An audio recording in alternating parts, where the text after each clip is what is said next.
Okay, what's going on, guys? Welcome to a brand new episode of Energized. Ross, introduce the guest, man. We are here with Nate, the Great Kelly, Ireland's MMA prodigy. And that's the only way to describe a prodigy. I know BJ Penn is the prodigy, but Nate Kelly, man, from as soon as that fella could walk, he was throwing kicks. How are you getting on, Nate? Oh, good, lads. Thanks for having me on.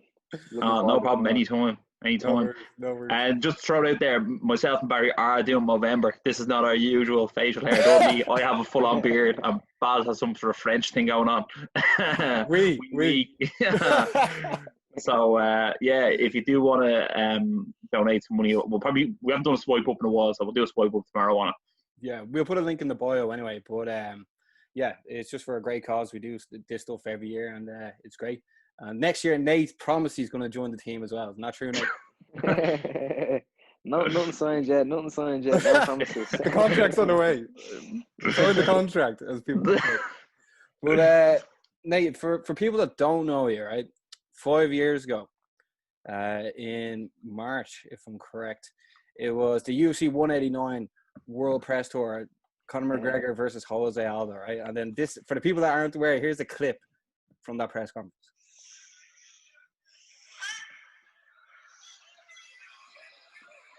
Hey, you're the only one that's controlled this room today. Come on, kid. What do you got to say? I've got a question for Dana. Well, it's not a question, it's more of a proposition.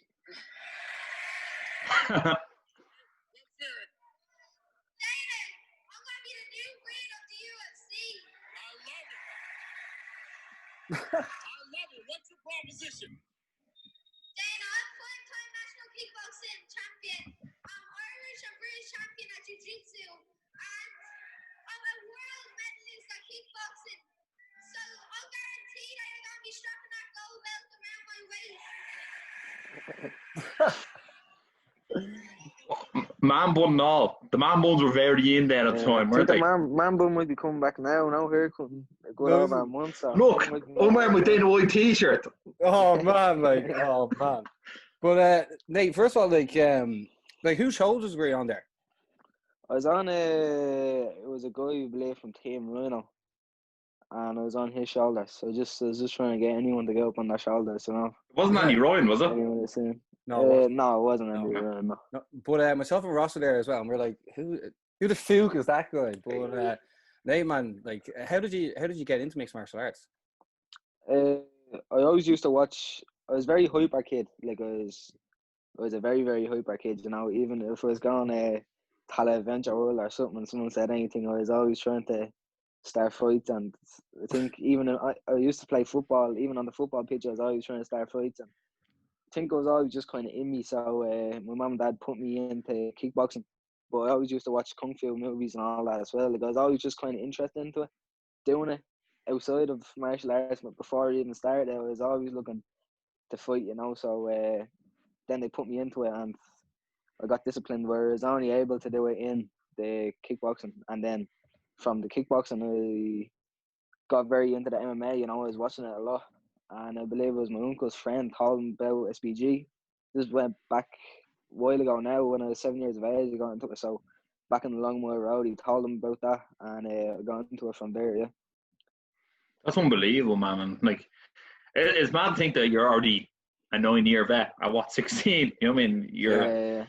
It's crazy to think. And you grew up doing MMA effectively. I know you originally started doing kickboxing, but you're part of a new generation that grew up doing MMA.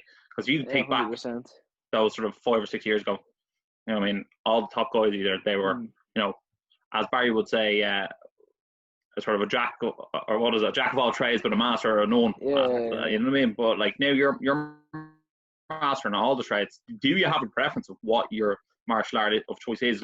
When you're going to train and it's kickboxing training or Muay Thai training or jiu-jitsu, are you buzzing for one more than the other?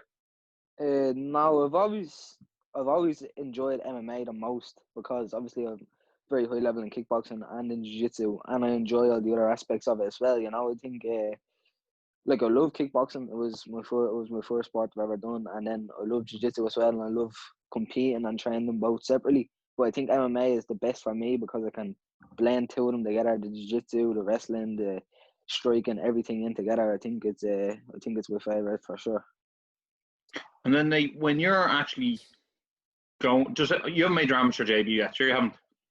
No, but I've competed in the youth Oh, Olympics last isn't year. Who's Yeah. your corner? Who's your corner of three? Or who do you bring to your corner of three? If you had a choice now. Right now, because I'm starting to do a lot more MMA training with John and stuff, so John 100% would be in my corner. And my kickboxing coach since I'm 4 years of age, Dave Heffernan, for sure, would definitely be in my corner as well. And third one, I'm not too sure. Dave Roach as well will be in there for sure. Yeah, you could always do a Mike Perry on it and sell your last spot. Not too bad. It wouldn't be a bad idea in fairness. Yeah, well, you already have the expertise with the other two, so you might as well just sell the last one and make that extra cash. That's it. Yeah, darn feeling. But Nate, like it's like you must be like have so much ambition now, like seeing everything from like obviously Connor's rise, even what James is doing in Bellator. Like you must be like nothing is unachievable.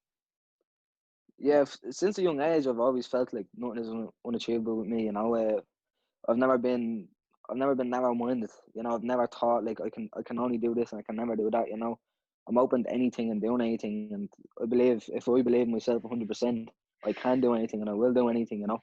And do you believe in yourself 100%? Yeah, 100%. Yeah, you have to back yourself for anybody else does. So I have Yeah. 100% faith in myself once I work hard, put everything in and get anywhere. I mean, like Ross, like us as 16-year-olds, we were in school, like fucking, like copying each other's homework and stuff, and just like looking forward to the weekend. But like having that structure, like what Nate has now for the last like 5 years, like that's going to stand to you so much when you go like when you turn like 21 and even 30. Myself and Ross are 30 now, like, and literally the world is your oyster. Like you're so close to these world stars in MMA that like you have the perfect guidance and like you know exactly what to do and not what to do. And with John over you completely, like a lot of people will give like their whole entire life to be put on that course. Like, yeah, exactly. I'm grateful for all the people that I have around me, you know, in SBG and in TMA, two of the, I believe, best gyms in the world, you know. So I'm grateful every day to have those people around me, you know, world class training partners, world class coaches. the facilities as well. Yeah. Yeah, the True. facilities as well is they're unbelievable, unbelievable. you know. Unbelievable, yeah. And Nate, obviously at the moment we're during lockdown. I think only the professional MMA fighters are allowed to train. How are you finding doing the training now in lockdown 2.0? Yeah, it's quite difficult, you know, after coming out of lockdown and going back into the full swing of things and stuff like that, and then having to lock back down again, you know. But I'm still training away every day, you know, doing bits and pieces, you know, just doing what I can. Still getting it done somehow. One thing I must say, Nate, from looking at your interviews and seeing how you carry yourself so well. I know a lot of times I've heard you say that like your ability and your style is what sets you apart from the others. But for me, it's your maturity, how mature you are at the age of 16. Like when I was 16, I was so insecure and I was like an absolute loser. And now I'm looking at you and I'm just like, Jesus, that fella, like I feel like everything would just bounce off it. You know what I mean? Yeah, no, 100%. I think it just comes natural with some people, you know, and I think I have it, you know, the gift of the gab. I don't really like, I see some people like write stuff down or they're trying to think, they overthink things when they're going into interviews or talking to people. But for me, it just comes natural meeting new people, doing interviews. Like I've never really ever sweated ever since I'm a little kid, you know. Yeah, I've actually seen you because as soon as you went viral at that press conference, you've been doing interviews ever since. Yeah, I've been doing interviews for a good while now, so if it hasn't came natural, I'd be very concerned. Yeah, and like Nate, what's it like whereabouts you live or in school? Because like social media wasn't really a thing with myself and Ross were in school. Now that makes it sound really old, but like, what's it like in school? Like, or just what's it like having social media and having like such a large audience and you're still in school? What class are you in now?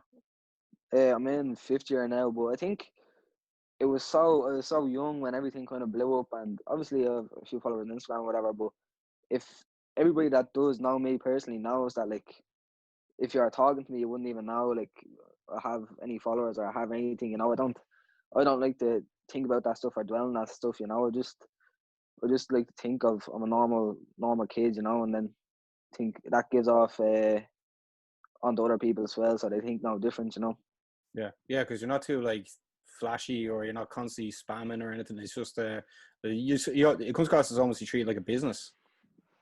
Yeah, look, it's it comes part and part now. The Instagram and the fighting, you know, you have to be very good at both. But I don't think you should let it consume you. You know, if you keep thinking about the Instagram or the post this, post that, just go with it. You know, like I'm only 16, so I don't want to be getting too consumed on all Instagram and all this stuff.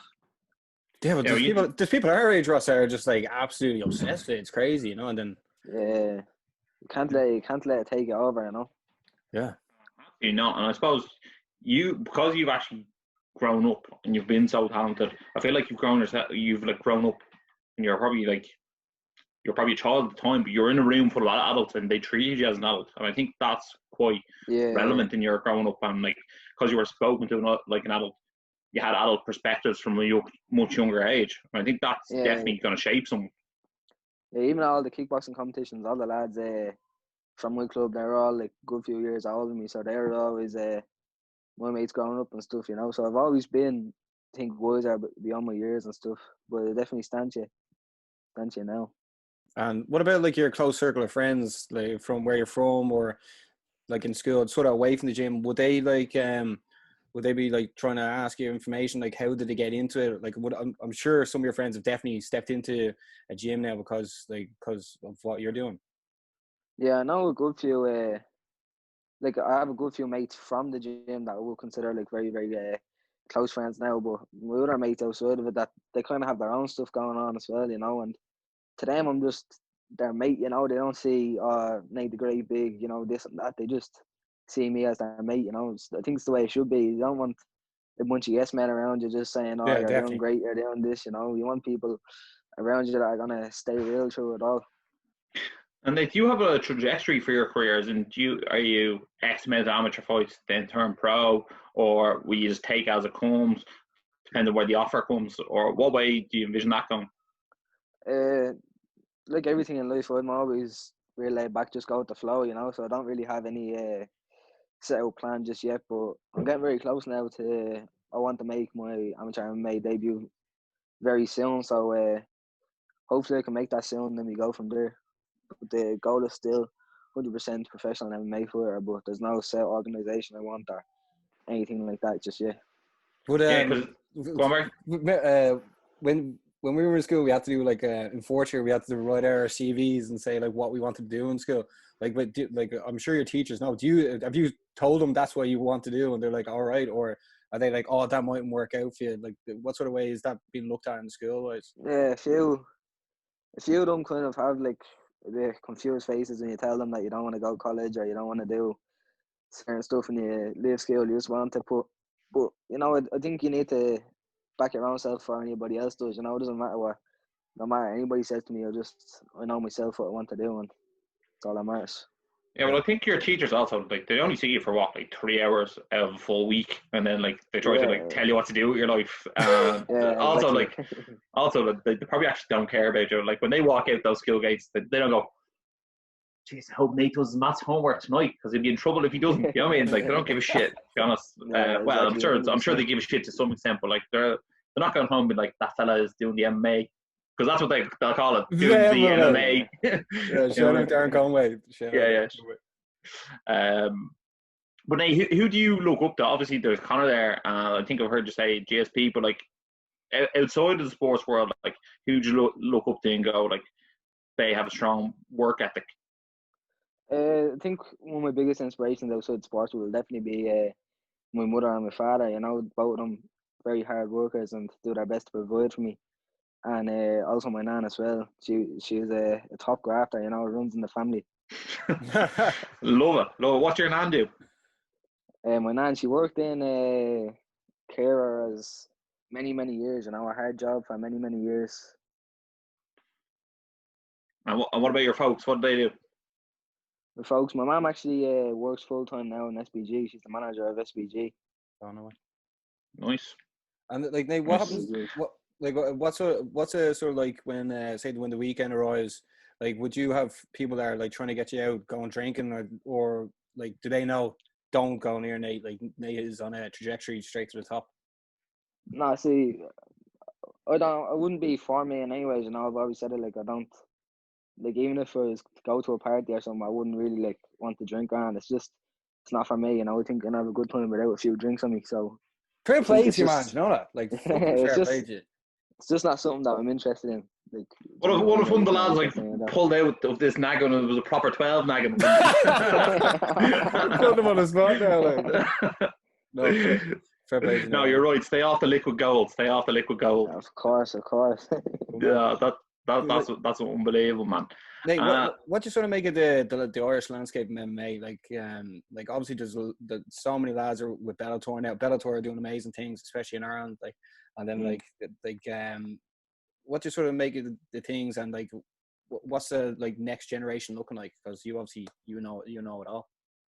I think every generation is just going to get better and better and better. It's because look at the gyms that are out now. You know, the gyms in Ireland probably never been seen before. How many high level gyms there are? You know, and SBG 100% leading the way with that. But if you look at some of my training partners now in SBG, you know, same age as me, when all of us come through, you know, it's going to be very, very scary. You know, there's definitely a next wave of thing coming, but you know, you have to pay a lot of respect to Conor. You know, he kicked down the door for Irish MMA. There wasn't many, or if not any, before him that sent us such to a global standpoint. You know, Irish MMA. I think he kicked in the door for a lot of people, not just the Irish. I think 100%. he transitioned the sport. For the whole of MMA, I believe he kicked in the door. Yeah, he showed that it's possible to put yourself on parallel with the organisation. Like no one's really done that since, but like there are a few people who, you know, are showing glimpses of it. Like someone like Adesanya, you know what I mean? Like he can be a superstar in his own right, and I think that's important to see. I think in the next wave of Irish stars, you know, I mean, we're looking at yourself. There's Ian Gary, Paul Hughes, Rhys McKee stepped into the octagon there on the weekend. I think in terms of Irish fighters, Rhys was the first person in a long time to get a UFC contract. What do you think of just the way a lot of the Irish fighters gone to Bellator now? Do you think there will be another wave into the UFC, or do you think the money's better in Bellator, so that's why the Irish fighters are going there? Also, John has sort of a seat at the table there as well. Yeah, I just think there's a lot of reasons for people to go to Bellator and the UFC. You know, I think Bellator are doing a lot more for the European circuit right now than the UFC are. You know, UFC aren't doing, obviously right now they can't do as many events in Europe right now, but even before that they weren't doing a massive amount, and I think Europe are doing a lot for the Irish MMA, or Bellator are doing a lot for the European and the Irish MMA scene, you know. And I think the pay is a good bit better in Bellator, but I think there will be a lot of Irish people going to the UFC. It's just certain people want to go Bellator, certain people don't, and they're both two very, very high level organizations, you know. Yeah. What are the things you like most about Bellator, and like what are the things you'd probably change if you had the opportunity to change something about it? I don't think I could change much about it. You know, it's a very high level, very, very high level organization now. I think they're very, very close to getting on par with the UFC. The production, everything about it it's unbelievable. You know, and the level of fighters that they have it's unbelievable as well. You know, I think it'd be great to see a cross promotion between Bellator and UFC. You know, because there's very high level guys from both. So, Who would you see Conor fight?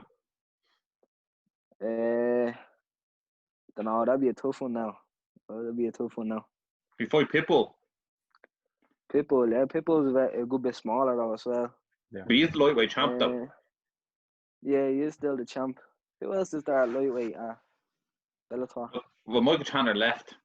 Like there's Benson Henderson there. That'd be a good one. Yeah, actually, what's called Conor's poor legs. I just think anyone who fights Douglas Liam, I go, they're poor legs. Yeah, leg kicks are crazy. What about Nate? What about Cage Warriors these days? They're doing very good things as well. Have you been keeping an eye out on them? Yeah, I'm saying Cage Legacy. Cage Warriors are opening doors. I think, you know, there's a lot of guys that are going from there straight to the UFC, and they're coming on a lot very well, I think. Yeah. And Graham Boylan announced there that he's got a California promoter's license, so Cage Warriors might be going to the US as well, which is definitely exciting to see. But Nate, yeah, it's good to see.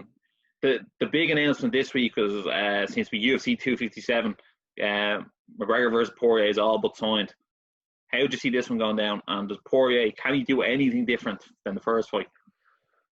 I don't see him even getting close to Conor, really. It's just see it going out as the first fight, to be honest. I know Poirier has came on a lot since the Conor fight, but you have to realise it's not like Conor went steps back. He's went steps and steps forward. You know, so I think when Poirier was progressing, Conor was progressing at the same time. You know, which means he's still a good few steps above him. I think it'll be first round or second round knockout. I don't see it lasting long, and it is. To be honest, I actually agree. I think that at times certain people have certain people's number, and I think Conor has Poirier's number, and I think he's just got the power to put him away. And I was actually going, I think Poirier might last the second round, but I was only saying that because I think Poirier's actually gotten slightly closer to where McGregor is. But then when I think about the fight actually playing out, I mean, like 5 minutes without Conor landing that left on the chin is like a very long time. So like I just don't see it happening. No, 100%. I see him putting him out quite early. Do you think that's going to be for the title as well? Because Khabib's still on the what's it, drug testing pool? Yeah, I don't think it's been vacated yet either. So I think it won't be a long time now until Conor does get the belt back for sure. That's gonna be so nice, isn't it? Like, you know, yeah, they'll probably get a pay-per-view out of him and then give him. Put it this way: if he beats Poirier, he's fighting for the belt one way or the other, whether it's Khabib or someone else. So yeah, 100%. You can't deny him after he beats Poirier. It's sort of inevitable. Is there any other matchups you're looking forward to? Obviously, another big one is like Leon Edwards taking on Kazmat Chimaev as well. Yeah, I think that would be a good fight. You know, that's a bit up in the air as well. I'm not sure how that would play out. You know, that's a good one. Yeah, Kazmat's such an unknown quantity. Like, is he the best welterweight in the world? Maybe. Is he not? Maybe not. His like level is exactly. so We unknown. don't know where he is right now. I know he's scary so far. Is there any other matchups, Ross, that are coming up soon that like that should be watched out for as well? Well, let's get Nate's picks for this weekend. Figueiredo is fighting Perez, and Valentina Shevchenko is fighting Jennifer Moya. Who'd you like this weekend to walk out with the flyweight king and queen? It's like going to the prom date, isn't it? No, or the definitely Devs. I take Figueiredo and Shevchenko. I think both of them are going to do it for sure. Yeah, I'd have to agree. I think 100%. still king and queen. Yeah. Another question, like obviously you're like, what sort of weight class do you think you'll eventually grow into? Because like you're tall enough, like. Yeah, well, I wouldn't say I'm tall enough now, but I'm not too small, not too tall, you know. But say featherweight at the heaviest, but would it be bantamweight featherweight will probably be my weight class, I say. And then we go to lightweight, become the triple champ. Yeah, the triple champ. That's it. Love it. The champ. Hey, 100%. Hey, I just want to say, like, it's been cool getting to know you. Obviously, we've been friends online for a while, and I think it was perfect time of getting you on now. But hopefully, we speak to you again soon, and we get you on before you make your debut as well. Like, can't wait for that. And definitely, fans should be allowed in by then. And who knows, that might be in the Aviva Stadium. 100%. You know? Yeah, hopefully, hopefully, fans are allowed in soon. and get to make the debut. You know. Yeah, if not, I think you could be one of those generational fighters who actually fights on YouTube for money, like Jake or Logan, or what was it, Logan Paul versus KSI job. You can't be comparing me to them boys now. Yeah, but you have to start small. You have to start small, you know. Yeah, not with me. I'm going straight to the top. And I well believe it. Nate, 100%. Thanks a million for coming on. You're an absolute legend. Guys, if you did like this video, make sure to like, share, subscribe, and as always, stay energized. All right, so that was Nate the Great. Ross, I'm going to have to get you another t-shirt with us two, with Nate in the middle of that, like, first debut fight, like. Man, he's an absolute prodigy and such good head and shoulders. I could definitely see him going very, very far. Yeah. Well, like, before we kick into the mixed martial arts stuff, Katie Taylor won over the weekend again, 17-0. Ross, like, Katie Taylor is just a phenomenon. Yeah, it was an extraordinary one-sided fight. I was actually annoyed when the judges called out the scorecard because Katie won all the rounds 10-9, and then she got knocked down. So in boxing, like, that's a guaranteed 10-8. Yeah. And it was like 108-9 was the first scorecard.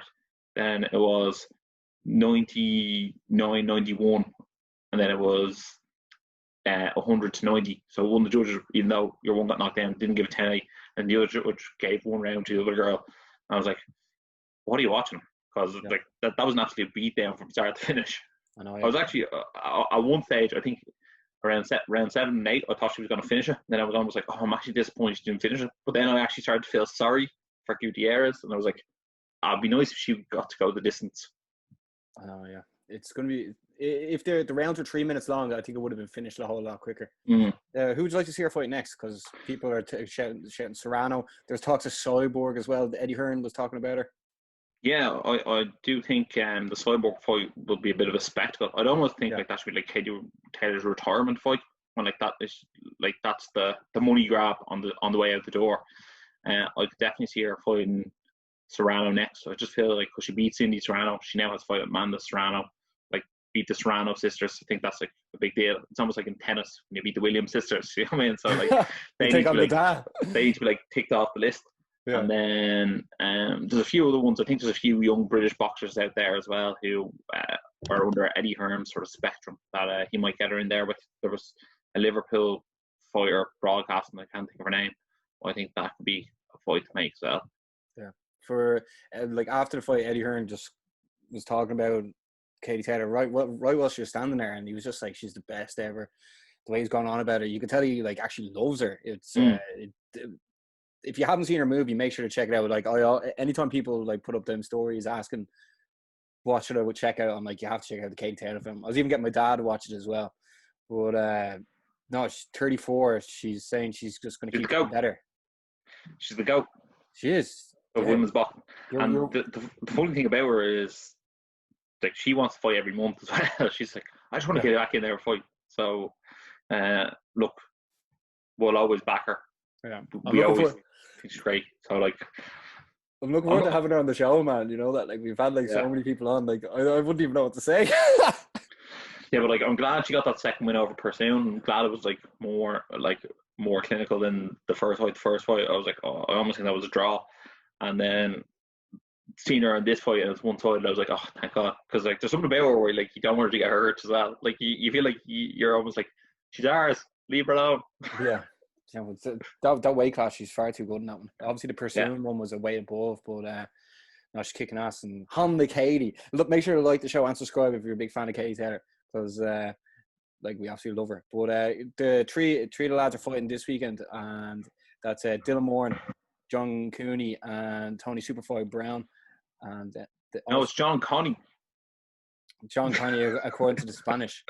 But what's called Vladimir is after being announced on the card as well. So best of luck to the lads this Saturday. That's the Saturday the 21st. But Ross, we may as well just go into the mixed martial arts world right now. Like obviously we mentioned the Conor McGregor thing, and Dustin Poirier is all but signed. There is a couple of things that's holding up. I think it's like whether or not is it going to be for the title, location, that sort of stuff. Do you know anything more that the people might be interested in? Yeah, so the word on the street is it's going to be on Fight Island, which I think we both are happier with than it being in Vegas. Also, I think they're thinking Fight Island because they might be able to get a few sheiks in there to put a gate on. Then in terms of the lightweight belt, I don't think it's going to be on the line. If I was betting man, I'd say Fight Island, no belt. Okay. Well, like, does it really need a belt? It'd be great, but people will still tune in either way. I don't think you get that many extra pay-per-view boys to put a belt on the line or not. Yeah, but at least it's happening. That's the most important thing, you know. Then right, so we should just mention that Bellator 252 was on Thursday. SPG's own Pedro Carvalho was defeated by Pitbull. Pitbull is still the champ. Ross, like, what's Pitbull really have left there going from? I know he's in the Grand Prix. He's still the champ. He said that Peter Creedy mentioned that he could give up the belt and then Peter Creedy would fight Patricky for the title. And then Pitbull himself said he'd fight his own brother for the title. Where does Pitbull go here? Because you want to see him fighting, doing something maybe that Michael Chandler could do. Yeah, well, I do think on the other side of the draw, there's still AJ McKean. He's never fought him yet, and he's undefeated, and he's fighting this week against Caldwell. So I think if AJ McKean wins there, like that test is still there for him. Now, if AJ McKean loses and then he fights Caldwell and he beats Caldwell, because Caldwell's made bantamweight before him, Pitbull's fought lightweight before, so like he'd probably be a considerable favourite. He's probably a favourite against whoever he fights. So, to be honest, I'm not too sure. Maybe he has to fight a few more lightweights just to rack up some names. But at the end of the day, I think he's quite loyal to Bellator. Bellator giving him like a very good living, and he's like the face of Bellator now, really. So I don't know. I think he'll probably just have to almost do what John Jones did at times, and just like have to fight the next guy, whoever he is. Yeah, because I don't think he really wanted to be in the lightweight division. I think he just went up to beat Chandler, and now he has the 2 belts, and they look very pretty, especially when he's training alongside Henry Cejudo. Yeah, they really, really do. Maybe that's a fight that you get there about signing with the same management team. Henry Cejudo comes to Bellator and he fights Pitbull for the featherweight belt. Why not? But you mentioned this Thursday is being held on. This Thursday's Bellator 253 is being held on by AJ McKee against Darian Caldwell. AJ McKee is 16-0 undefeated. Caldwell 15-3, former champion. What are you expecting here, Ross? I like AJ McKee to win. He's going to be a far larger person in the cage. Caldwell used to make bantamweight. I've seen Caldwell lose. I've seen him be finished. AJ McKee seemed to have like sort of gone unmatched in the majority of his fights. And I think his toughest fight was actually against Brian Moore.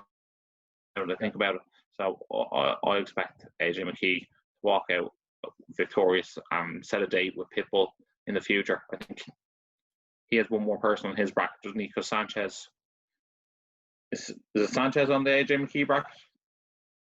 Sanchez defeated Vital. Yeah. So there's 4 fighters left. Yeah, I think this is a semi-final. After this. This is a semi-final. But I actually think if it ends early, I'll go Caldwell. But if it goes to decision, I'll go AJ McKee. That's on this Thursday, guys. So make sure to check it out. Ross, before we get into this weekend's UFC card, the weekend just passed, Paul Felder stepped up in short notice. No one saw that coming, but he was defeated by RDA in the lightweight division by decision. Ross, RDA then says he wants to take on McGregor. He says the 2 of them are the only former lightweight champions in the division. What do you sort of make of this? Because Conor tweeted after saying, yeah, he's up for it, bring back the El Chapo. Yeah, I think it was actually a good argument for someone who doesn't have an argument, if that makes sense. Like, yeah. I don't think RDA was ever getting lightweight chop, but for him to make his case like that, I think it's actually not a terrible one. I also think if he got in there and fought, one of the elite guys, whether he fought a Justin Gaethje or you fought a Tony Ferguson again or something like that, and he actually beat them, he has a real case of the lightweight title shot. So I wouldn't be totally shocked if I saw RDA get another crack at the lightweight belt. So who knows? If McGregor wins it, he might go, I want to fight RDA, and he might call for that fight. So you never know. Yeah. Then Ross, we may as well look at this weekend's card as well, because there is 2 titles on the line. Both flyweights, as you mentioned earlier, as if it was the king and queen of the prom. Deiveson Figueiredo is taking on Alex Perez for the flyweight title, and Valentina Shevchenko is taking on Jennifer Maia for the women's flyweight title. Ross, we may as well start at the very top. Deiveson Figueiredo making his first defense of the flyweight title against Alex Perez. Alex Perez shot to fame from Dana White's Contender Series. But Figueiredo, hands of stone, man. Yeah, he was meant to be fighting Cody Garbrandt, and that actually was a great headline pay-per-view fight. And now he's fighting Perez. I feel like it's a bit of a fight night card now, to be honest. I expect Figueiredo to get in there and get the knockout. Hopefully he makes weight and doesn't have any issues making weight, because that would be a disaster if he did. And then in terms of the bullet Shevchenko, I expect her to go in there and probably get a TKO finish maybe in the 3rd round against Jennifer Maia. She's very tough. She's good on the ground, but like Shevchenko's an assassin. Yeah. Like, if you were to say who's the top 3 best mixed martial artists in the UFC? Well, like probably John Jones. Although I was trying to slide Valentina in there. There's just something about the way. Well, like she's probably not far off. If you actually look at it, if you were to give like people like ratings out of 10 on like jiu-jitsu, wrestling, striking, I mean, and 30 was the best score, she's probably getting 27, 28. You know what I mean? Like she's scoring very, very high across the board. She's an animal. Brutalist. She is, and like the way she did the head kick knockout, I think was it Jessica Oi? Oh my Like god! Yeah. I was like, she crucifixed her, as in like she kicked her and like she went like body of Christ. You know what I mean? It was Amen. yeah. So like it was good night Irene. Like she's got a few sneaky arm bars and stuff in there, and just like there's no, you know what? There's no safe place for her in there. She's a murderer, like in the nicest way possible.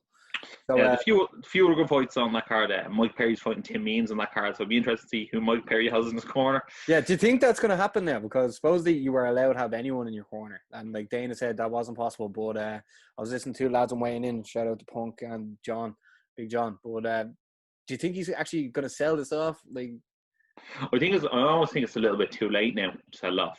I wonder, Jerry, you have to have your registered corner people in by now. You know what I mean? So.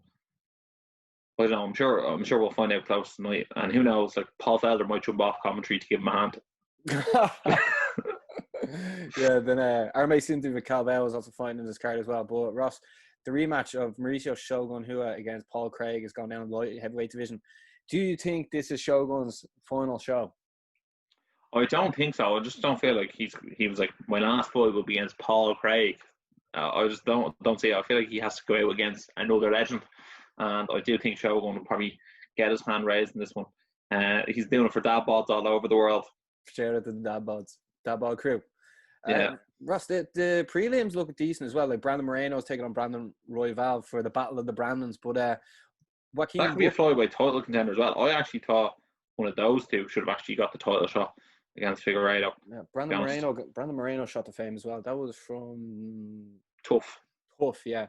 Then Joaquin Buckley, who had like the most global viral knockout just only a couple of weeks ago, is fighting in this card as well. That's interesting the way they put him on the prelims after such a viral moment. He's taking but I think it's free TV over there, so it's probably like get him on free TV. People are watching. Oh, definitely. Then Valentina's sister, Antonina Shevchenko, is taking on Ariane Lipski. Lipski is not only gorgeous, but she's an absolute murderer as well. So make sure to check out that fight as well.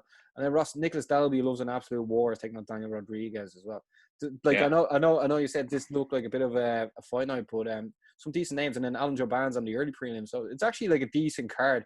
I know it hasn't got like one massive superstar name. You could argue Valentina's is, depending on where you are, but it should be like there should be a good few decent scraps for the week. I think there's a lot of 7 out of 10 fights on the card, and then like 1 or 2 8 out of 10 fights on the card in terms of like my interest. So like it's a better card to watch from start to finish. It's not who you know what I mean? Is it? Yeah. I find like in recent times UFC's almost gone to the boxing model where like you only know like the last 2 or 3 fights.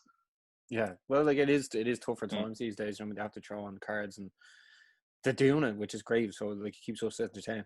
But is there anything else you want to say about the MMA just before I just mention a couple of things that are happening this week? The MMA.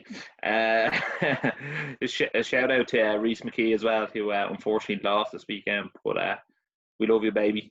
And then also shout out to Chaos Williams, who knocked out Abdul Razak Al Hassan, because that was a vicious knockout. It certainly was. Well, right, for people as well, if you're looking at what the crack is this week, Ireland, the mighty Irish football team, are back in action again. Well, the 6 or 7 games in a row without scoring, but they could score this Wednesday. They're taking on Bulgaria. As we mentioned on Thursday, Bellator 253 is on Caldwell against McKee. This Saturday, the Irish rugby team are back in action. Johnny Sexton and Henshaw are out. They're taking on England. Man United are back in action against West Brom. I have written here. The lads are boxing at UFC 255. And Ross, we are back again next week. We are meant to have Joy Herbert on the show, UFC lightweight. So that's another one in the books, Ross. That was actually good crack. We both made sure to wear t-shirts. I can't believe we're in a t-shirt. Is that your most favourite item in the house, bar your child? Man, I was thinking of getting a frame. I was like, oh no, I might as well wear it. You know what I mean? Like, it's not every day you meet Dana White. So man, look at that! Look at that jacket you're wearing, man. It was slick. Oh man, that looked. I got it off Lorenzo. Yeah, Lorenzo Ferreira. Yeah, but guys, thanks a million for tuning in. We are here every week. Make sure to like, share, subscribe, and as always, stay energized. Stay energized.